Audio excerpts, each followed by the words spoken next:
Hello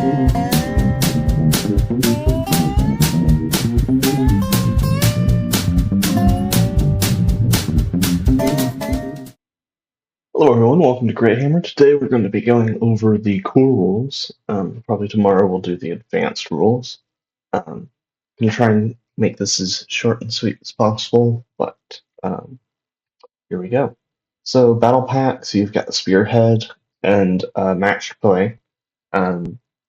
So Spearhead includes the core game, and then match play includes things like commands and magic and spells. Basic there. Some core rules and core concepts. Um, the battlefield is what you play on. Each battle uses a scenario called a battle plan. Each player is the commander of an army. Each army belongs to a faction and is made up of groups of models called units. Models and units in your army are referred to as friendly. Models and units in your opponent's army are referred to as enemy. Tools of war, you need a tape measure, some dice, a surface to play on, and 2 armies of Citadel miniatures. Distances in Age of Sigmar are measured in inches between closest points of bases.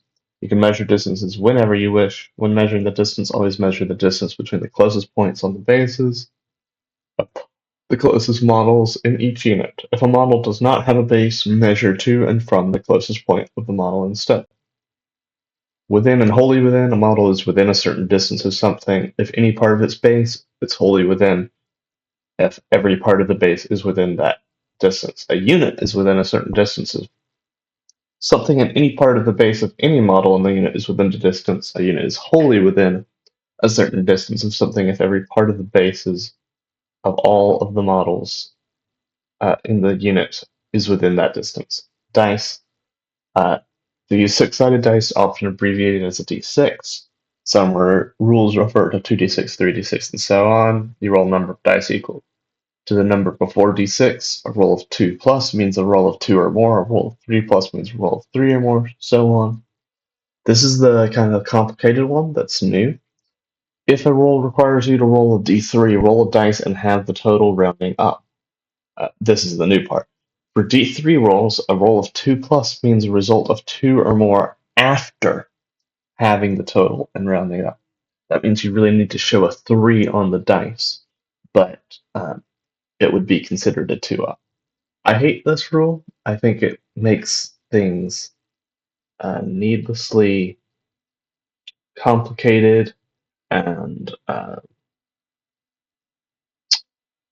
just way more difficult than it needs to be, but whatever. Effects that allow you to modify a dice roll are called modifiers. Some rules allow you to reroll a dice roll. You cannot reroll a dice more than once, and rerolls happen before modifiers are applied. If you're instructed to roll off, each player should roll a dice. Whoever has the highest wins, and if you tie, you should roll off until otherwise specified. Sorry, this document has been pretty laggy to me. Wow. Do I need to open this up in something else? Okay, factions. Each army belongs to a faction. Stormcast Eternals or Skaven is an example. Each faction has a different set of factional rules, including battle traits, battle formation, enhancements, and lores. They can be found in various publications, but most commonly in the Battle Tome.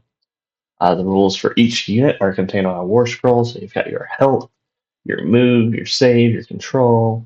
You got ranged weapons, you've got melee weapons, you've got the name, you've got abilities, and then you got keywords. The move determines how quickly they can move. The help determines how many damage points can be allocated before they're slain. Control determines how well each model in the unit can contest objectives. Save determines how well armored the unit. The 5, you've got the unit type, the keywords the unit has, the weapons that are armed with, and then any special abilities.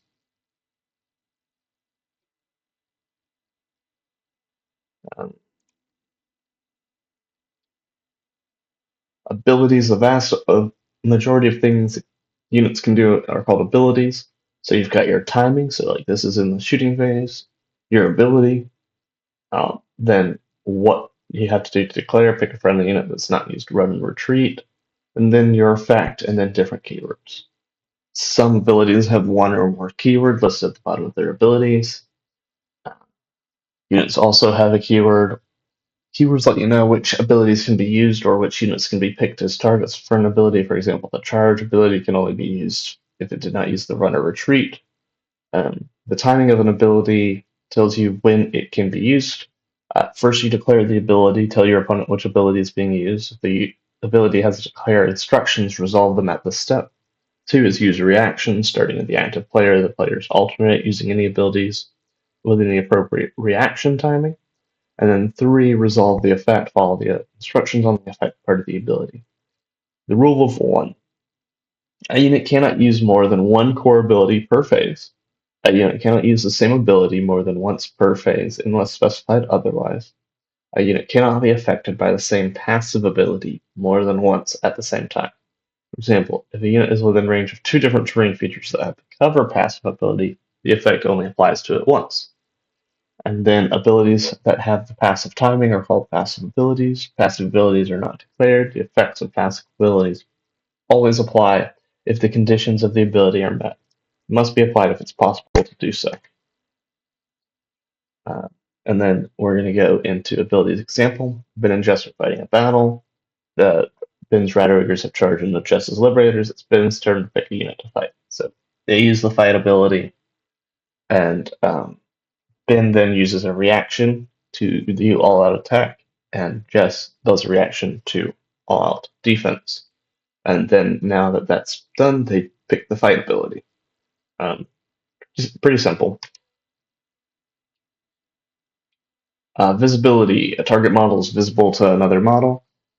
If you can draw a straight line through the air, whether horizontal, diagonal, or vertical, from any point on the obscuring model to any point on the target model that does not intersect any objects, except for other models in the obscuring model's unit. A target unit is visible to an observing unit if at least one model on the target unit is visible to one other model. A model is always considered to be visible to itself. Even though only half of this liberator can be seen, it counts as being visible. An obscuring model's visibility can be blocked by enemy models. The Radiger in this shot is visible to the Liberator here, but not to the Liberator here. And then basically, you can see through your own units because you're basically saying, hey, I can't see, and they jump out of the way.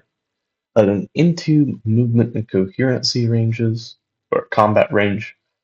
Each model has a combat range that extends 3 inches horizontally and infinitely vertically. Anything in that space is considered in combat. When a unit that is not in combat enters the combat range, they move into combat. Pretty simple. And you measure that from each model. Setting up for the battle, both players will need an army. Some battle packs use pre-made armies, some allow you to fill your battle roster. You need to pick a battle plan, which includes a battle map and territories. Each battle map will indicate the recommended battlefield size. Many battlefields have key locations called objectives. And almost all battlefields have terrain features such as buildings, ruins, and woods. Players should first set up objectives indicated by the gold circles on the deployment map, and then set up terrain features in a mutually agreeable manner. Territories, unless otherwise specified in the battle pack or battle plan, after terrain has been set up, the player should roll off. The winner decides which territory belongs to which player. Their opponent decides which player begins deployment. A unit is within a territory if any part of the base of the model in the unit is within that territory. Units wholly within a territory if every part of the base of every model the unit is within that territory. And then the area of the battlefield that is neither player's territory is considered neutral territory. It's a lot of stuff, but it's so different that it deserves a look through. Deployment phase. Once the battlefield is ready, the players must deploy their armies. This is done in a specific phase called the deployment phase. It happens once per battle at the start of the first battle round. Some factions have faction terrain, which have their own war scrolls and are set with the deploy terrain. The player who begins deployment must use deploy terrain abilities first, followed by their opponent. And then you alternate using deploy abilities to deploy your units, starting with the player who begins deployment. Once the player has no more deploy abilities, the opponent must continue to use deploy abilities till they have no more to use. After both players have finished deploying their units, the player who begins deployment can use any deployment phase abilities that are not deployed or deployed to ring. So you've got deploy unit, which is setting it up wholly within friendly territory and more than 9 from enemy, and faction terrain that set up the target terrain feature wholly within friendly territory, more than 3 from all objectives and all other terrain features. After you've done so, it's been deployed, and then deploy regiment. Keep using deploy abilities. You pick a regiment, and then keep using deploy abilities. You cannot pick units that are not in the regiment. So basically, you can put in.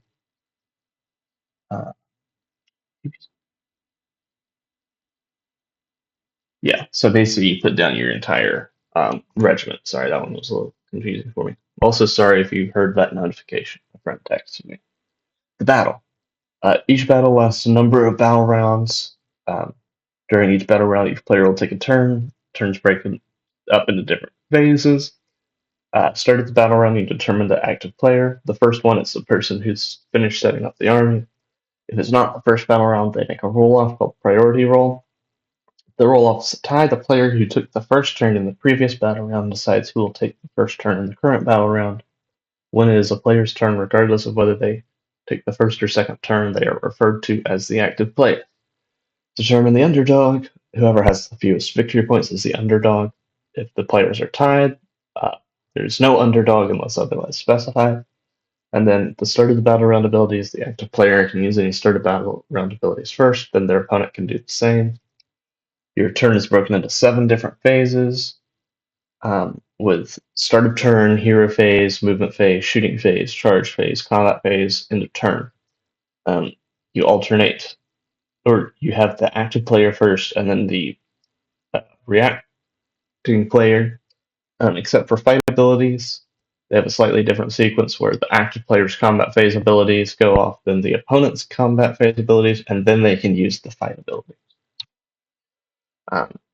There's some universal core abilities which we'll go over real quick because we're not making great time. Normal move, pick a friendly unit that's not in combat. They can move up to their move characteristic. They can't move into combat. Run, you basically do the same but add a d6. Retreat, you inflict d3 mortal damage on the unit. They can then move a distance up to their move characteristic and can move through the combat ranges of enemy units, but cannot end within range of combat. Shoot, you basically pick a friendly unit that's not used to run or retreat and resolve the shooting attack. Charge, pick a friendly unit that's not in combat, has not run or retreat. Roll 2 dice. They can move up to that distance. They can move through the combat ranges of any enemy unit and must end that move within half an inch of a visible enemy unit. Then they are considered as charging. And then fight, you pick a friendly unit that's in combat. They can make a pile-in move, and if they're in combat, they can use 1 or more enemy units as the target of their attacks. And so then we've got movement. We're going to go over these pretty quickly because not much has changed. It can pivot. You can move up to your move characteristic in inches. You can't move further than your so base to base. So front of your base to the front of the measurement. Coherency range. You're considered in coherency range if at least one other model in the unit is within the coherency range. For most models, that's a half an inch. If you have 7 or more models, you have to be within at least 2 other models. If it's not possible to keep in a coherent group, you remove until you can't move if you can't stay coherent in that move. Moving across terrain, anything less than an inch, you just move over. Then you can climb up and climb down, costing the movement speed of vertical space. And then if you're on top of terrain, you can jump down. It costs all of your movement, but you can jump down no matter how much distance. Pile-in allows you to make a short pile-in move in combat. If your unit is in combat when you make the pile-in move, each model in your unit can move up to 3 inches. They can pass through the combat ranges of any enemy units, but must move no further from the target unit. At the end of the move, your unit must still be in combat with all units that it was in combat with at the start of the move. If your unit is not in combat, they can move 3 inches in any direction. They can pass through and end within the combat ranges of enemy units. Then special flying rules. You've got fly. As this unit moves, it ignores other models, terrain features, and combat ranges. It cannot end its move in combat unless specified by the ability ignore vertical distance move. And so now it will load. Attacking. Picking targets. When you declare an attack, you must pick the target. If the unit is in combat, it can only target units that it's in combat with. If a model has more than one attack, you could split between. You've got combat that are melee, shooting, which is range. You can't make shooting if you're in combat unless otherwise specified. Then the attack sequence, you do hit roll. You roll dice if it exceeds the attacking unit's hit characteristic. The attack scores a successful hit, move on to the next step. Not it fails in the attack sequence end. Unmodified hit rolls of 1 are always fails. Unmodified hit rolls of 6 are critical hits. Then you roll a dice for the wound roll. Basically, same thing as the hit roll, except there's not a crit. Then there's the enemy makes a save roll, subtracting the attacking weapon's range from the roll. Unmodified save rolls of 1 always fail. If the roll equals or exceeds the save characteristic, the unit fails and the attack sequence ends. If not, it is a successful attack. Move on to the next step, where the attack inflicts a number of damage points equal to the damage characteristic of the weapon. Inflicted damage points are added to a temporary damage pool. After completing these steps, for all the attacks made by the attacks for that ability are resolved, and you can move on to the damage sequence. Attack modifiers and caps. Modifiers that hit, wound, and save are capped to prevent overwhelming combination of abilities. Making a hit or wound, add up all the positive and negative, and cap the result as positive 1 or negative 1. Saving rolls, it only caps in the positive. You can have you can stack the negative to save. Some abilities inflict mortal damage. If an ability inflicts mortal damage, add that number of damage points to the damage pool. Also, fast dice rolling. If you have a unit of 10 that has 2 attacks, you don't have to roll them each individually. You can roll 20 dice, basically. They have to be the same profile. The damage sequence. After resolving the effect of any ability that inflicts damage points on a unit, follow the steps below, resolving ward saves and allocating damage point. Ward saves units with the ward keyword have the ward save passive ability. The number after the ward represents the ward value, so a ward of 5 up would be 5. You basically do it to ignore damage from the damage pool. And then after resolving the effect of any ability that inflicts damage points, you must allocate. When allocating damage points, the damage points in its damage pool are allocated to it 1 at a time. Each time the number of damage points allocated equals the health characteristic of that unit, 1 model is slain and removed from play.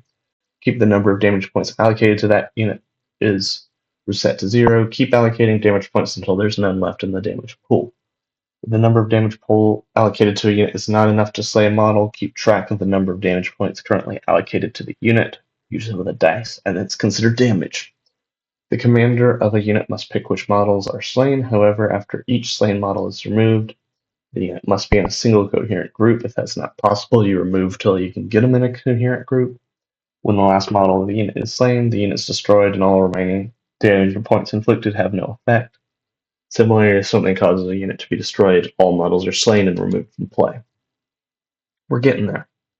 This is just a handy diagram on the attacking diagram. It's not going to go into it in too depth. This goes into much the same. So you see that on a hit of 3 up, the 1s and 2s don't succeed. On a wound of 3 up, the 1s and 2s don't succeed. And then the save roll, there was a rend of 1. So the save went from a 4 up to a 5 up. So the force fails now. And then coming on to the next page, you repeat that with a Liberator that has the Grand Hammer, does much the same thing, and then goes through the ward save. Special rules in the core rules: strike first and strike last. Everything that strikes first goes first. Everything that strikes last goes at the end. Weapon abilities: you've got anti. I've gone over this in a video before, but anti-X gives an additional rend for the keyword that has X. Charge gives an extra damage if they charge. Companion can't be affected by by abilities that affect the attack characteristic of the attack sequence. Crits of 2 hits means a crit gives you 2 hits instead of 1. A crit auto wounds. Obviously, crit mortal does the mortal damage of instead of just the damage characteristic, and then shoot into combat. They can make shooting attacks. Some abilities allow you to heal. Going into that real quick. This is probably going to be a longer video. They return slain models to the unit or add new models. They have to be in coherency. And then tokens are not considered models. Some allow you to set up units in reserve. And then all heroes that are not monsters or war machines have the guarded hero. If the hero is within combat range of a friendly unit that's not a hero, subtract 1 from hit rolls for shooting attacks that target this hero. And if it's infantry, it cannot be picked as a target of shooting attacks made by units more than 12 from them. So keep your heroes next to friendly units. So more scrolls show random characteristics. Those you will roll the dice for that it says. Modifier order is modifiers that set the characteristic to a fixed value, modifiers that multiply or divide a characteristic, and then modifiers that add or subtract.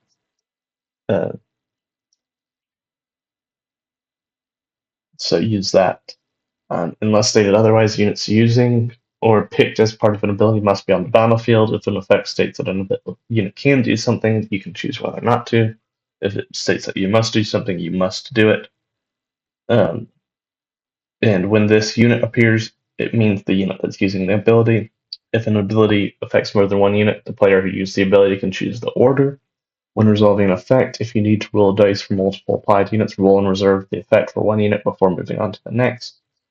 And if an ability instructs you to pick more than one unit, each unit you pick must be a different unit unless stated otherwise. Persisting effects. Some effects last longer than just the phase that they're declared in, so once per turn or once per phase, or up to the rest of the turn. And then there's once per phase, once per turn, once ability, and then once per phase for your army, once per turn for your army, and once per turn for your battle. So the once per phase could be for a unit, and you could have more than one unit do that ability, but if you have the once per phase army, only one in your army can do it. Contradictory rules. If 2 or more rules contradict, if one of those rules states that something cannot do something, this takes precedent over rules that say it can or must do that thing, unless the second rule specifically overrides the restriction. For example, fly allows you to ignore the combat range during a move. Order of effects. The effects of passive abilities are always considered to be applied more recently. And then the active player chooses the order in which neutral passive effects are applied. Lots of core rules. End of turn can use abilities with the end of turn, determine which player controls any objective, and the active player scores victory points. So objective markers are round and 40 millimeters wide. Models can move over and end their moves on objectives. If they're on the border of territories, it is within all those territories, but wholly within none of them. They don't block visibility. If an objective is within a model's combat range, the model is contesting the objective. If any models in the unit are contesting objective, they're contesting that objective. Each unit can only contest one objective per turn. If a unit would be able to contest more than one objective, the player must pick the objectives for it to contest.